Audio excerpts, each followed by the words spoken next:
Well, I'd like to thank the four speakers about their excellent presentations. Right after the arbitration award was made, there was an interesting conversation between the Professor Graham Allison of Harvard University and the Ambassador Tomiko of Singapore.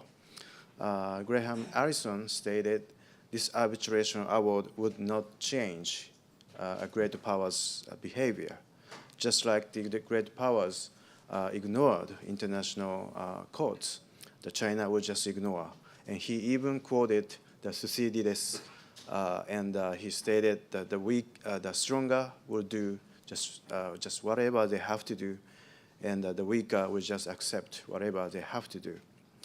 But Ambassador Tomiko made an argument against Professor Allison that even the great powers have showed some cases that they accepted the international judgments.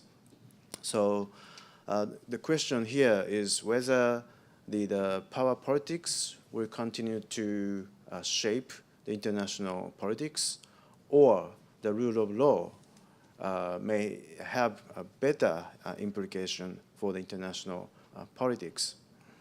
And here we, in this session, we heard different perspectives about this question, I think.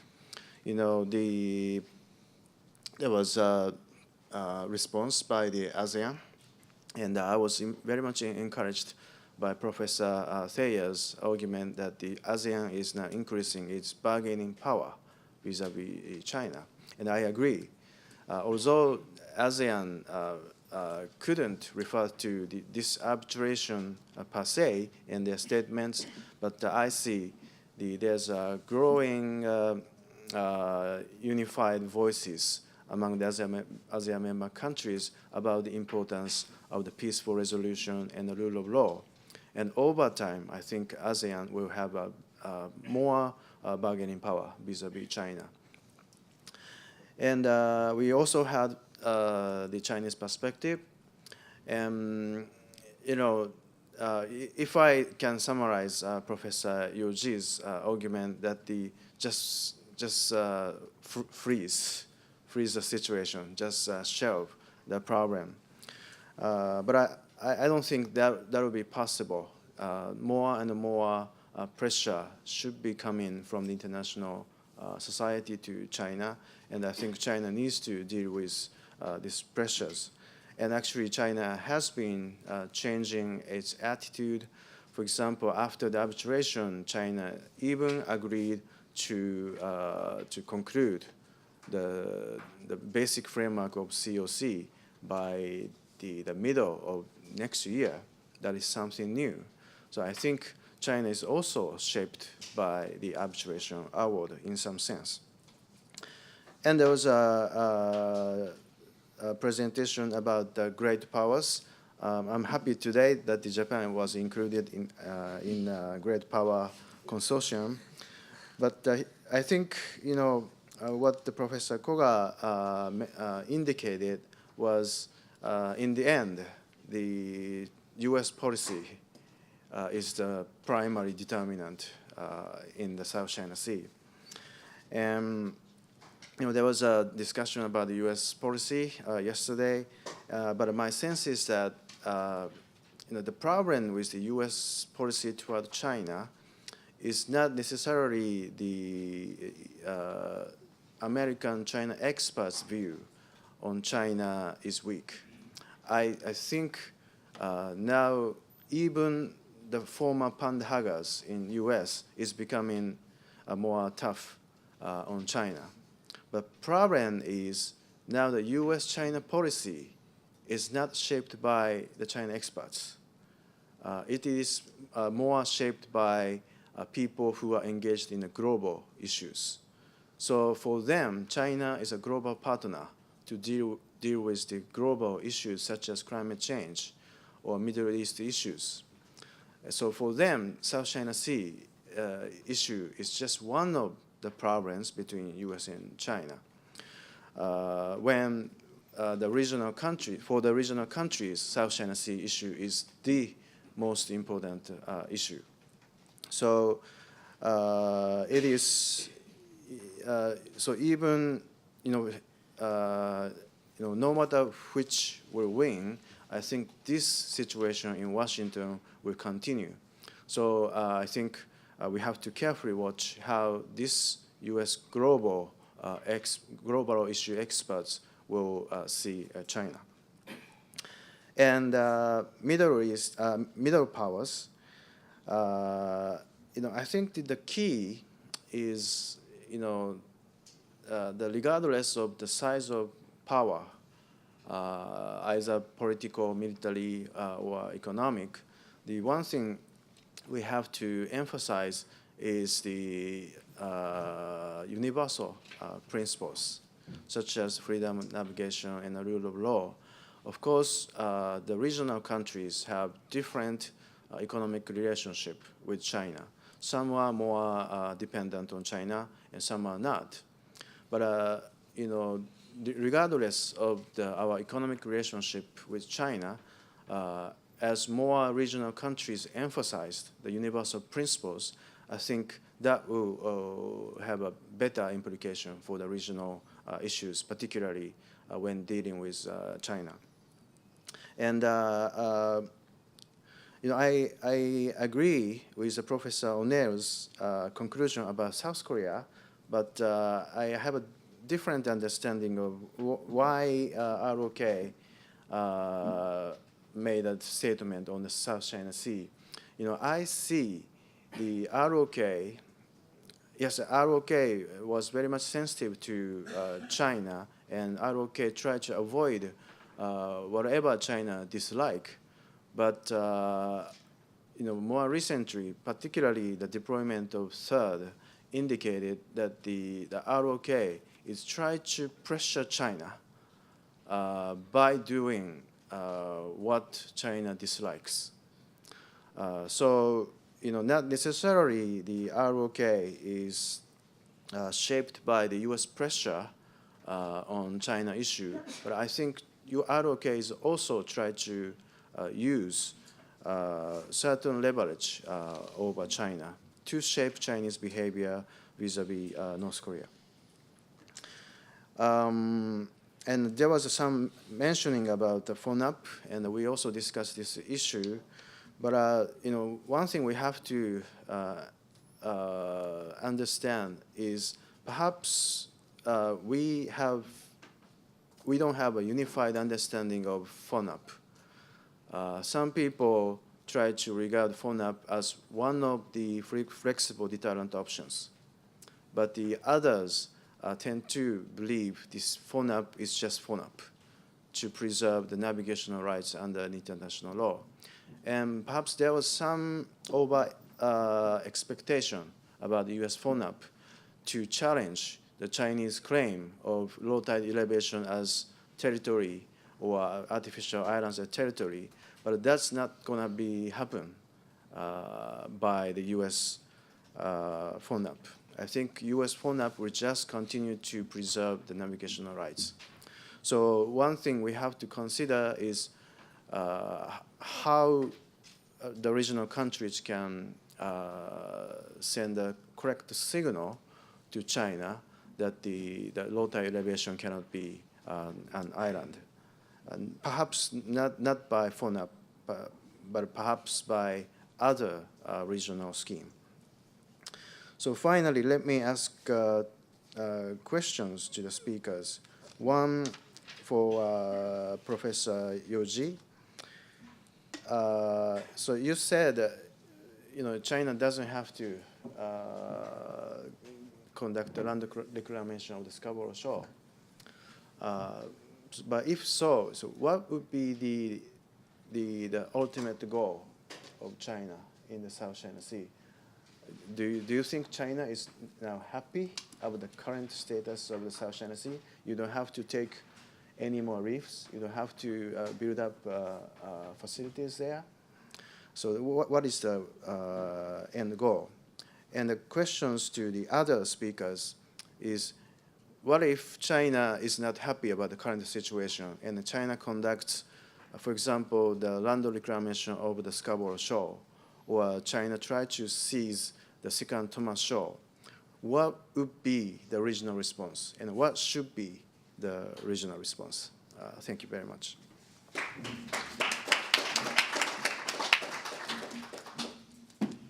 Thank you very much. I received a note that we need to finish at precisely 12:40 so that we don't miss our lunch, and I'm sure that you don't want to miss your lunch. Luckily, because we had outstanding timekeeping by all of our speakers, we've got time for questions. What I'm going to do is take a few questions and then let all of the panelists respond to the discussant as well as any questions. We'll start over here.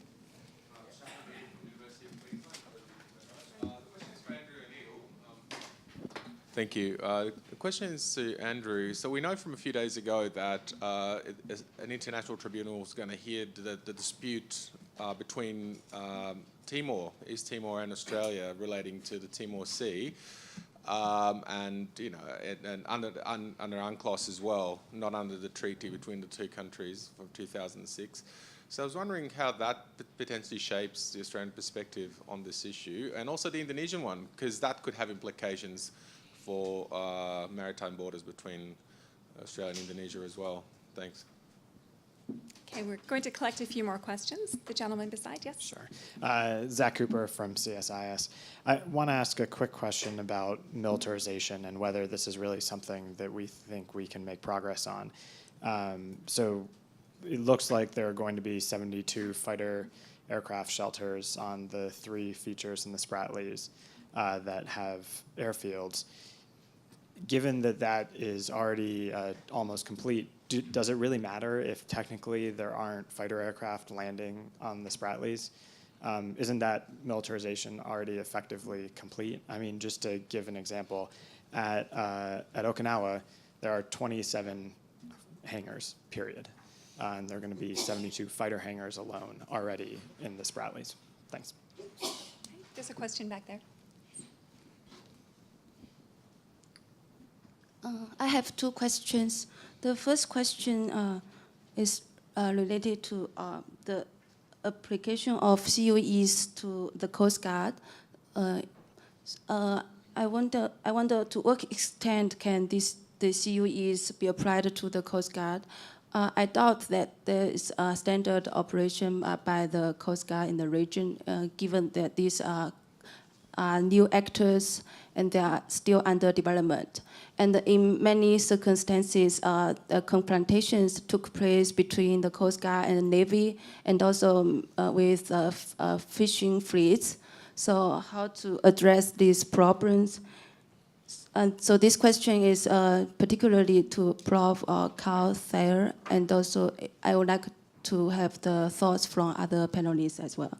And the second question is on the Chinese proposal of dual-track approach.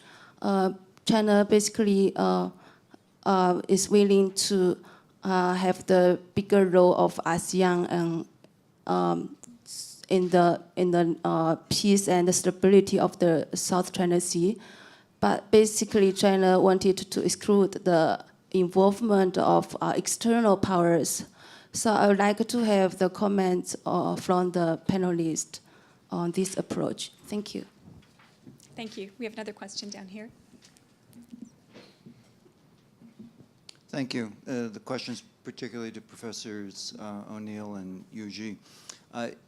It seems a theme running through your discussion was that we should look at the country's policies towards South China Sea in a larger context, their general policies towards each other. So you might guess where I'm going. Is there scope for deliberate economic policy to alter the way in which countries behave towards each other, specifically in the South China Sea? Thank you. Do we have one final question? Okay. Yes, sorry, over here. Thank you, Colonel Judianto from Indonesian Navy. I want to ask about to what extent is Indonesia should be as the initiator to lead the issue in South China Sea, based on recent situation about Indonesian capability and also about the eager of political will from Indonesian government at the moment. How do you think, what should Indonesian do what should Indonesia do in the future if you think that Indonesia should be as an initiator in the South China Sea resolution? Thank you. Thank you for the excellent questions. There'll be a chance for further discussion and questions over lunch. But now I want to hand back to the panelists. I'm going to start with Professor Yu Ji, who was asked by the discussant, what is the ultimate goal of China? And he had a number of other questions as well. I'm going to be very strict because I've been told I have to be. So I'm going to give each panelist 2 minutes to respond to whatever comments and questions they choose, and then we'll finish. Professor Yu Ji? Yes, I think the discussion question just proved my point. All the measures that China has taken is actually in the category of crisis management or crisis prevention, not the measures of dispute resolution. So that is the very precise proof of my argument earlier. The question is not about the freezing the dispute, which is bad. The question is, do we have any better solutions and options out of that? So that is the major issue we have to consider. Secondly, on the question of pressure. So the pressure is a very, very tricky concept, especially towards the bigger countries, like China, for example. The too big a pressure leads to war nobody wants to see. Smaller level of, lower level of pressure does nothing to change any major powers' behavior.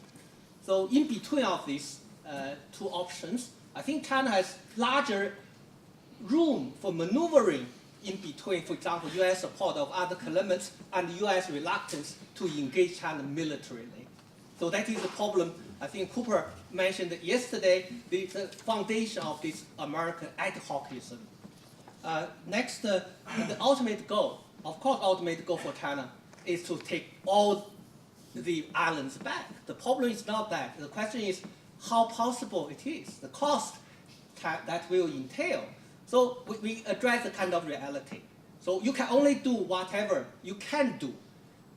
On the one hand, to safeguard your sovereignty claim. On the other hand, war avoidance. So that's the fundamental issue for China is that the South China Sea dispute is really low in Chinese leadership priority. You know, all they want to return the status quo between 2000 and 2009. You know, my friend Ian Story once told me, wow, the waters in the South China Sea were too calm, too cold, so my job was on the line. So the issue is how to have this kind of a controllable tension that can put a level of pressure on China not to go excessive, and the controllable tension that do not involve America in a direct military confrontation with the Chinese. Finally, on the militarization, I think the initial plan was to build the airstrips, was to allow the logistics plane to land and take off, because in the typhoon season, it's very difficult for the logistics supply to be delivered to those islands. I have my own question on this. If you don't want to deploy combat aircraft, why you have done this in such a major scale? Why you have to do 3? One would be enough. So these questions, I have no answer. But what I try to say is that, you know, this is a decision not made from the military perspective, but from the political perspective. On the economic issue, I think that is a deliberate effort by the Chinese to promote this asymmetrical economic dependence of ASEAN on China. Just suppose if there is no such asymmetrical economic dependence on China, those land ASEAN states would not go that far to, you know, to oppose the claim or the push from the maritime ASEAN countries. Well, thanks. And I'm really glad Tony's been quite authoritarian imposing a 2-minute limit, because they're really hard questions, and I'm not sure if I had any longer that I'd be able to do any better. So the first point about the ROK and China and US pressure, yes, South Korea's position with respect to China is evolving. I think what we've seen is a significant hardening since late 2015, and particularly since the January nuclear tests, where it's reported that Xi Jinping delayed and ultimately refused to take a call from President Park on the hotline between Seoul and Beijing. I think the South Koreans, to use the vernacular, are seriously pissed off at China and their lack of doing anything in terms of restraining North Korea. So yes, I would take your point on that, and I think that is an indication of just how tough they're becoming. The Timor Gap dispute, that's a really tough question, Shahar. I can only really pass on that and handball that to my international legal, my international law colleagues. Although I would say that the former foreign spokesperson Tanya Plibersek for the ALP has actually come out very, very, very strongly and said they oppose Australia's position. They think they're actually behind Timor-Leste, and she made the link between their position and Australia's middle power profile as a good international citizen. So there's actually a difference between the two parties here. Economics and the South China Sea. I think my sense is that we kind of have two parallel universes here. So we have conversations about the strategic and security dimension, and then there's other conversations that are occurring on the economic relationships, and they're not intersecting. And I think in a way that's the way countries like it. I don't think Australia would want to scramble that particular egg, those two eggs, because I think it actually suits Australia to have a conversation about the benefits of trade and investment with China, and have a separate conversation over at Russell about the security and strategic dimension. So I think what we're having, certainly in the Australian context, and I suspect also in the Indonesian and South Korean context, are kind of two separate conversations here, and I don't see any evidence they're intersecting significantly. And frankly, I don't see any evidence the Chinese have put any serious economic pressure on any states. Maybe I'm missing something, but because they actually have a lot to lose in this too economically. Finally, what should Indonesia do? One of the benefits of being in academia is that I don't have to address questions like that because I'm not a policymaker. So it's a tough question. Yeah. Great, thank you. Mr. Kotani, do you want to come in on this? Well, actually, I forgot to say something about the extending the queues to Coast Guard.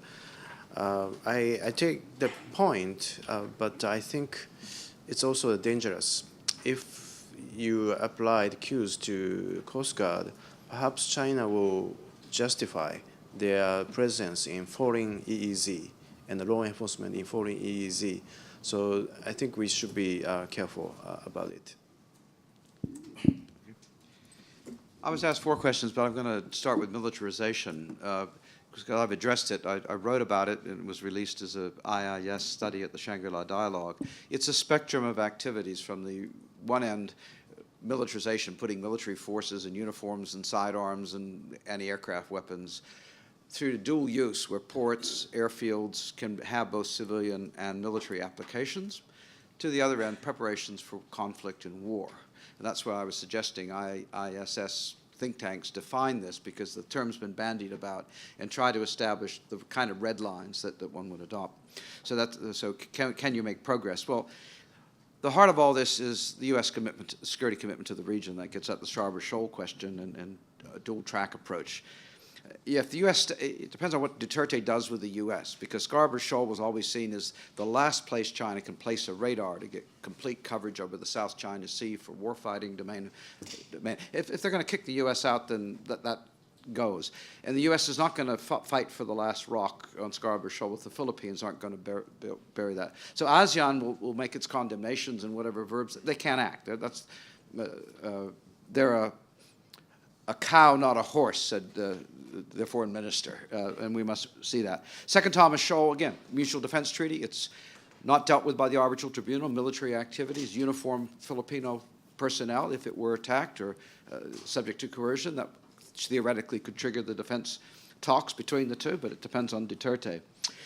Queues, we'll just leave that. I think Coast Guard behavior has to be addressed, and I addressed the enlarged ASEAN Maritime Forum on this issue 2 years ago and said that's the key. So whether it's queues, it's got to be queues plus the Coast Guard and restrict their activities themselves. ASEAN's dual track approach, well, One approach, bilateral, everybody agrees, Philippines, Vietnam, you got sovereignty disputes could only be that. But then China and ASEAN jointly manage the South China Sea. ASEAN's never signed on to that, and all my presentation today was how they work with dialogue partners and others for this, and their treaties and everything else that I mentioned. So the U.S. has to be the key player in that, and providing the ballast so that ASEAN doesn't tip over too far. So I think I've cues, dual track, militarization, and Scarborough Shoal. Thank you.